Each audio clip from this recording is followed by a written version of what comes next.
Hey everyone! We are working to hit 1,000 subscribers and I need your help to get there. If you enjoy the content and it is your first time here, please hit that subscribe button right now as we proceed. Subscribe to this channel right now because the story we are breaking down today is the kind that the sports marketing world only produces once in a generation, and the specific contrast at the center of it is so dramatic, so deliberate, and so publicly visible that the tennis world is still processing exactly what it means. Nike has officially announced Alex EALA as their new brand ambassador in women's tennis. Not a standard endorsement arrangement where an athlete wears the logo and appears in campaign materials. A $45 million, three-year deal with performance incentives that could push the total value even higher. A custom pair of shoes designed specifically for EALA as a personal and symbolic gesture of the brand's investment in her future, a role as the official face of Nike across all of Southeast Asia, and the detail that separates this announcement from every other athlete partnership Nike has made in recent memory: an entire gallery inside their Beaverton, Oregon headquarters, dedicated exclusively to her most iconic moments in tennis. An entire gallery. For a 20-year-old who has not yet won a Grand Slam. For a player who began last year ranked 147th in the world. Nike built her a gallery at global headquarters and filled it with framed tributes to everything she has accomplished, while simultaneously, and this is the part that has the tennis world absolutely speechless, telling the world number one, Aryna Sabalenka, a multiple Grand Slam champion who has been with the brand for years, that they would not be producing custom outfits for her. The world number one asked for custom treatment. Nike said no. The world number 31 got a $45 million deal in her own gallery. The contrast is not subtle. It was not accidental.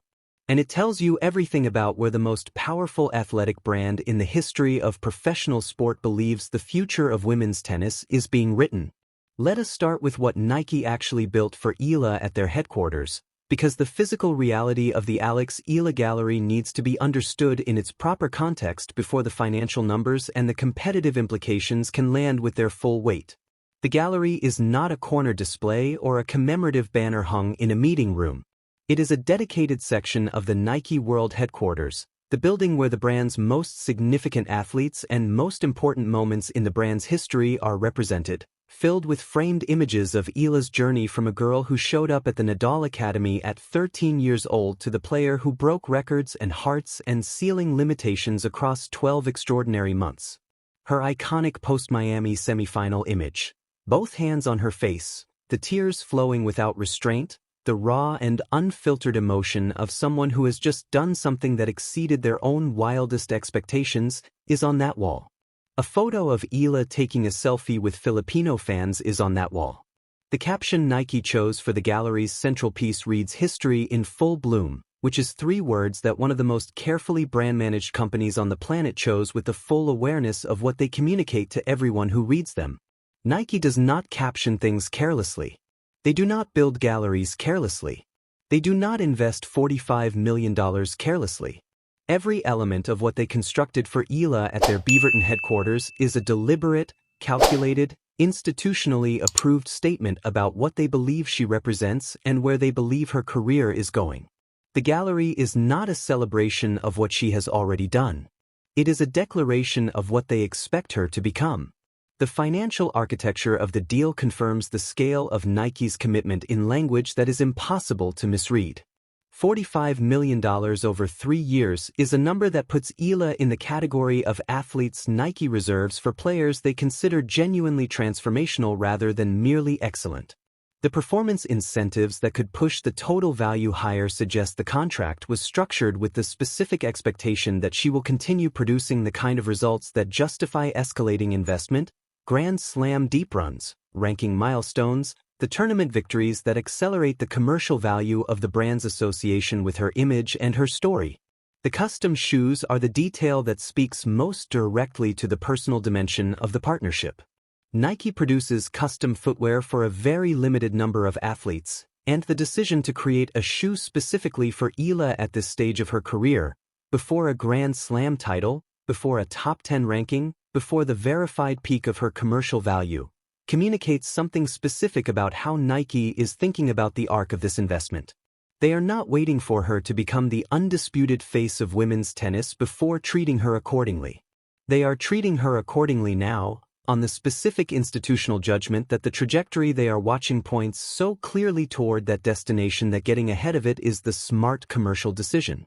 The brands that waited to see how her career developed before committing resources, and there were several, are now watching a $45 million deal get announced and reconsidering the cost of that patience. The role Nike is positioning her in across Southeast Asia is where the commercial intelligence of this deal becomes most visible to anyone paying attention to where the global sports market is actually growing. Nike has spent years talking publicly about expanding their presence in Asian markets and reaching the consumer demographics that represent the sport's most significant untapped growth potential. The sports beverage market across Southeast Asia is growing at a rate that makes every major brand with global aspirations attentive. The middle-class consumer base across the Philippines, Indonesia, Vietnam, Thailand, and Malaysia is expanding with a speed and a scale that the traditional Western-focused sports marketing model is not equipped to capture without the specific kind of authentic cultural representation that cannot be manufactured by a marketing department. EALA is that representation in the most genuine form available, a Filipino athlete competing at the absolute highest level of international sport, carrying the hopes of a region that has been waiting for exactly this kind of moment, generating the kind of organic fan base engagement that turns ticket markets upside down and breaks attendance records without a single dollar of coordinated promotional spending. Nike positioning her as the official face of the brand across Southeast Asia is not a secondary role assigned to an interesting regional story. It is a strategic decision about how to capture the commercial opportunity that the world's fastest-growing sports markets represent, made by people who understand that authentic cultural connection is the only route to those markets that actually works. And then there is Sabalenka. Because the Sabalenka dimension of this story is the piece that transforms a remarkable brand announcement into something genuinely extraordinary in its implications for how the power dynamics of professional tennis marketing are shifting in real time. Aryna Sabalenka is the world #1. She is a multiple Grand Slam champion. She has been with Nike for years and has achieved things that only the most elite players in the history of the women's game have managed. She went to Nike and asked for custom outfit treatment, the kind of personalized design attention that reflects the status of a champion who sits at the top of the rankings and the top of the sport's competitive hierarchy. Nike said no. The brand that just built an entire gallery for a player ranked 31st in the world, designed a custom shoe for her, announced a $45 million partnership, and positioned her as their face across the entirety of Southeast Asia, told the world #1 that custom outfits were not going to be part of her arrangement going forward. Sabalenka herself confirmed this publicly, noting that the upcoming season would not feature the custom dress treatment she had previously received. The confirmation came from her own words, which makes the contrast not a matter of interpretation or speculation but of documented public record. The background context that explains how the relationship between Nike and Sabalenka deteriorated to this point is the piece the tennis media has been discussing carefully since the reports began emerging. The first visible signs of distance between the brand and their world #1 followed Sabalenka's public comments in the aftermath of Coco Gauff's French Open victory, comments that reportedly created discomfort within Nike, a brand that manages its public image with the specific intensity of an organization that understands exactly how sponsorship association affects consumer perception. Then came the US Open loss to Madison Keys that added additional tension to a relationship already showing strain. And then the allegations surrounding her conduct at the WTA finals, specifically around her behavior following her loss to Elena Rybakina in the final, which reportedly represented the moment the relationship moved from strained to something more definitively problematic for a brand whose entire commercial architecture is built on the association of their logo with values that the allegations directly contradicted. Whether the allegations are ultimately verified or disputed, the brand's response to them has been visible, deliberate, and expressed most clearly in the specific contrast between how they are treating their world #1 and how they are treating their newly announced brand ambassador. Custom outfits denied. Gallery built. The math of that contrast communicates the brand's assessment more clearly than any official statement they could release.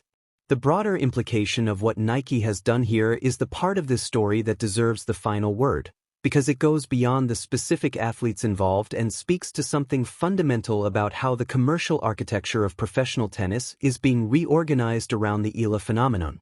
Nike is one of the most analytically sophisticated brand institutions in the history of sport. They do not make $45 million bets carelessly. They do not build galleries for athletes whose career trajectories do not clearly point toward the kind of sustained, expanding, culturally significant excellence that justifies the investment.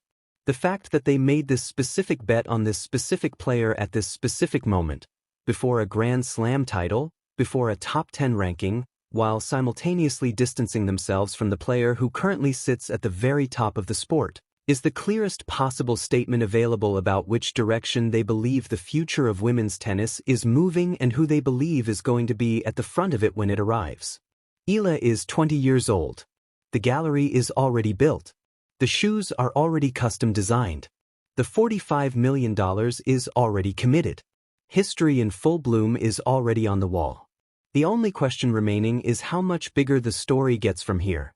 And based on everything Nike knows and everything their investment communicates, the answer appears to be considerably bigger than anything even the most optimistic projections currently suggest. Drop your reaction in the comments right now. Are you shocked that Nike chose EALA over Sabalenka for this level of investment? Does the custom outfit refusal to the world number one change how you see the brand's relationship with their current roster? And does a $45 million Nike deal change your expectations for where EALA's career goes from here? Get everything into the comments immediately, smash that like button to push this story everywhere it deserves to go, subscribe to this channel so you do not miss a single development in what is becoming the most significant commercial story in women's tennis, and share this video because this is the kind of decision that defines eras in professional sport. Nike built her a gallery. The world number one gotta know. History in full bloom.